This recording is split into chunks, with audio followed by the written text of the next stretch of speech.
সাড়া দিয়ে আমরা প্লাস্টিক বর্জন ভারত গড়ার লক্ষ্যে আমাদের ওমেন্স কলেজ NSS ইউনিট আমরা প্রায়শই এরকম অভিযানে নামি এবং আজকেও আমরা সেই প্লাস্টিক মুক্ত ভারত গড়ার লক্ষ্যে প্লাস্টিক ব্যবহারের যে কুফলগুলি সেই সম্পর্কে জনসাধারণকে সচেতন থাকতে হবে। তার জন্য আমাদের প্লাস্টিক ব্যবহারের যার ফলে আমরা বিভিন্ন রোগে ভুগছি, তার জন্য আমরা যেন সুন্দরভাবে সুন্দর পরিবেশ আমাদের আগামী প্রজন্মকে উপহার হিসেবে দিতে পারি, তার জন্য আজকের আমাদের অভিযান। এবং আশা রাখছি আজকে যদি আমরা এটা করছি, পরবর্তী সময় যদি সকলে এটা মেনে চলে তাহলে আমরা সাকসেস হবো আজকের এই অভিযানে।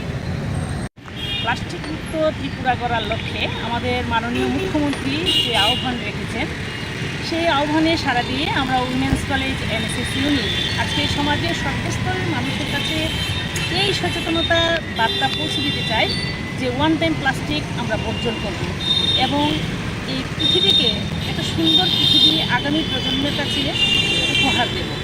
তাহলে আমাদের এই বিশ্ব প্রকৃতি সুন্দর হবে এবং আগামী প্রজন্ম সুন্দরভাবে পৃথিবীতে বসবাস করতে পারবে। সবাই যেন এই কর্মযজ্ঞে সামিল হয়, সেই মেসেজটাই আমরা আজকে পৌঁছে দিতে চাইছি সমাজে।